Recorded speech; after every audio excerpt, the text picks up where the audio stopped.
My father-in-law just passed away. Can you come home as soon as possible?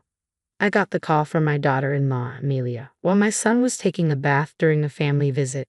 With an anxious tone, she informed me about my husband's death. Confused and shocked, I yelled into the phone, "Wait a minute. My name is Janie.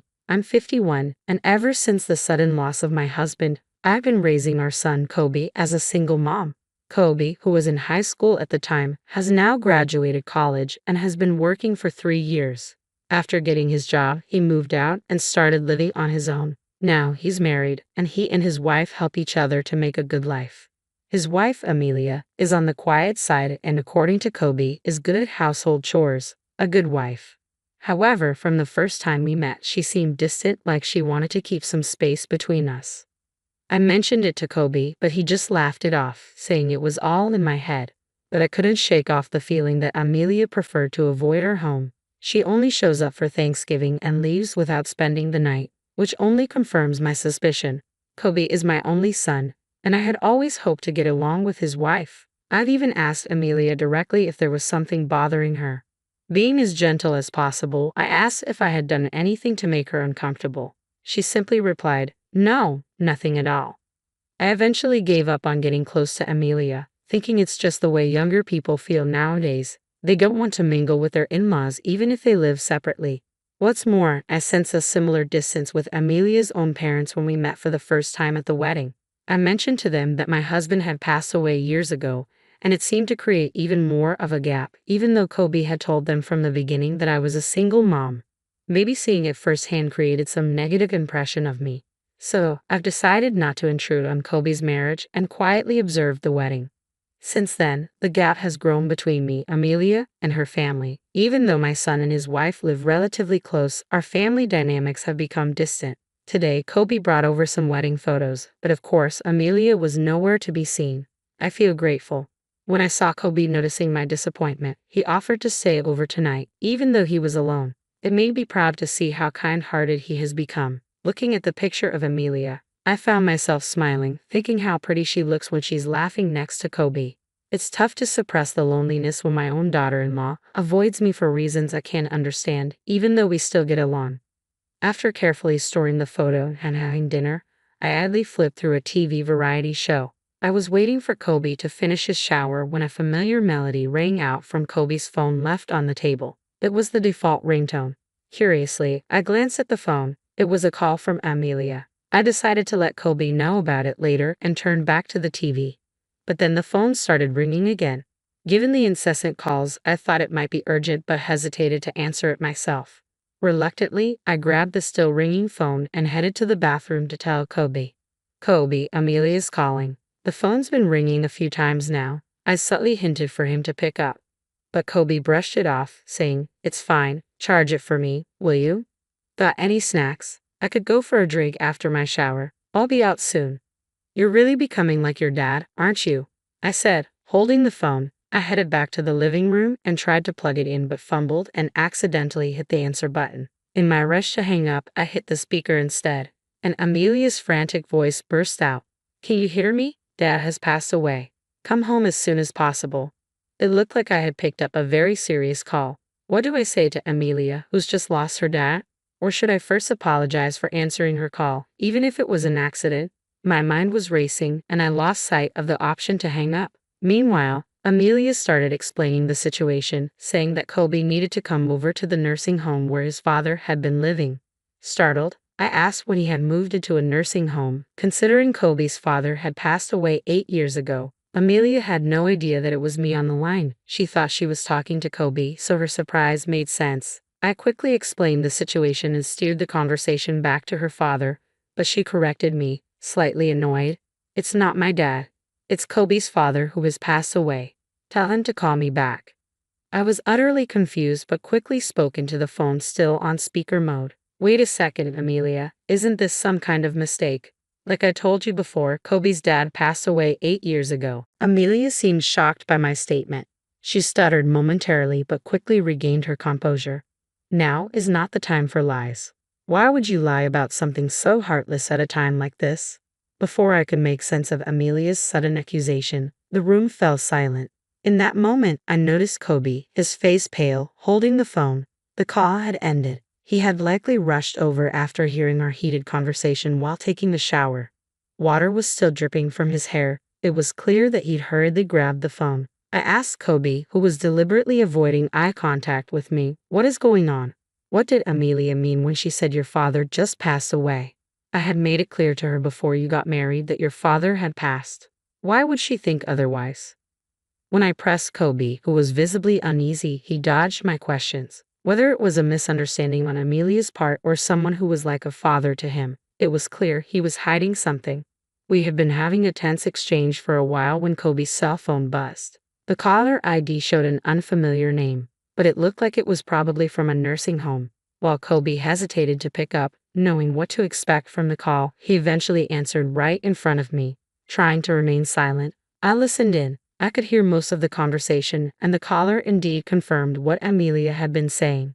After ending the call, Kobe looked straight into my eyes and finally came clean, leaving me nearly faint. Apparently, he had introduced Amelia to a man unrelated to the family as his father.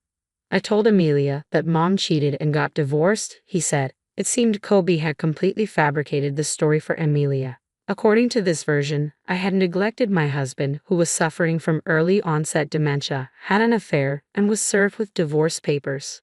But due to issues like alimony, I had dragged out the discussions, eventually taking advantage of the progression of my husband's condition. I forced him into a nursing home and pushed all the costs and responsibilities onto my son.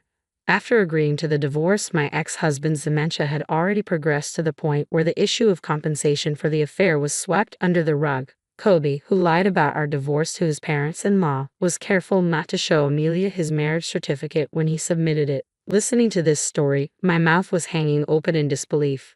"So, I told them Mom has been going around telling people Dad is dead. She's probably telling Amelia the same thing, but it's all lies," he explained. I couldn't believe he had been telling such elaborate lies. No wonder Amelia and my in-laws didn't think highly of me.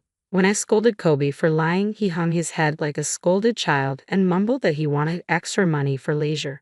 He thought he could lessen the amount he gave to Amelia by saying he was using it to pay for his father's care home. Shockingly, Kobe even aimed to inherit fake assets from another man. Kobe, who works as a caregiver, met a man with dementia who was a landlord when he went to assist at another facility. Although the man was not yet 70, he had multiple health issues and had entered the facility to receive end-of-life care. The man likely had early onset dementia and had deteriorated to the point where he didn't even recognize his real son. Kobe took advantage of this and started to act like he was the man's only son. On top of that, using his role as a caretaker, he had the man's real family pay for his residential fees. Meanwhile, he was also pocketing a few hundred every month as caregiving fees for doing small tasks. "All of you must be so busy. Don't worry, I'll take good care of him," he would say. Sometimes he even lied about the man's health to minimize family visits. Whenever he found the time, he would sit beside the man, even going so far as to have him write a will leaving all his inheritance to Kobe. Kobe's manipulative ways gained him the trust of the facility, as he even told them that he had lost contact with his father since our divorce. The real family eventually stopped showing up, and even the facility staff started recognizing Kobe as a family member. Listening to this appalling truth coming from my son made me wonder if he really was my son. Now that the man had passed away, there wasn't much that could be done. I forced myself to tell a remorseful-looking Kobe to quickly inform the real family of the man's passing. Later, I took Kobe to apologize to the real family, and when they heard the truth, they were understandably furious. "We will sue you for fraud," they yelled. Kobe politely apologized and pleaded to avoid a lawsuit, saying they could nullify the will. But this only enraged the family even more. From their perspective, nullifying the will was a given. Nothing had been resolved, including the caregiving fees and the manipulation of the deceased. Kobe, who seemed to think a simple apology would suffice, was at a loss in the face of the family's blazing anger and clung to me, nearly in tears. "Going to court is impossible, Mom. You know it too, right? I don't have money to pay for damages. I've told you everything. Help me." A mother always defends her child, doesn't she? I can't say I'm completely unaffected by the desperate plea from the son I've raised for over 20 years, but I have no intention of helping him. He's done something truly awful, and I believe he needs to face the full wrath of the family and offer a sincere apology from the bottom of his heart. I apologized deeply, just like Kobe had, and all I could do was show my sorrow to the family as a parent. From that point on, Kobe's life spiraled downward. Amelia, who was his wife, filed for a quick divorce and returned to her parents' home. When faced with the prospect of divorce for lying so egregiously and swindling money from others, Kobe argued back, "I don't want to break up." The money was also for Amelia. When they expressed their wish for a swift divorce and even threatened legal action and financial claims, Kobe had no choice but to back down. He knew that he could be in legal trouble for what he'd done. Although no claims had yet been made, he was being sued by the family of the deceased man. Perhaps he realized that he wouldn't be able to handle additional claims from Amelia. Furthermore, Kobe got fired from his job. The company claimed he damaged their reputation and shattered their trust in caregivers. After the court's decision, Kobe was required to pay back the caregiving fees he had received as well as compensation for the emotional suffering of the deceased man's family. The will left by the deceased man was invalidated, taking into account the progress of his dementia. Kobe, who had almost no savings and was already unemployed, was now burdened with massive payments, including legal fees. Choosing city life for better job prospects, he rented a small, old apartment. He was barely making ends meet through day labor, trying hard to continue payments. He had reached out to me for help multiple times, and each time I told him I had already helped enough by co-signing his lease and urged him to reflect on his mistakes. Now, juggling multiple jobs and searching for better paying work, he doesn't even have the time to complain. As for me, I continue to live alone. However, Amelia and her parents graciously visited me to apologize. They said they were sorry for their ill-mannered behavior, which was based on a misunderstanding of me, but I knew it was all my son's fault. We left it at that, acknowledging the unresolved issues between us. Since there were no children and the divorce was finalized, I don't expect to meet Amelia again. However, we still exchange seasonal greetings through letters.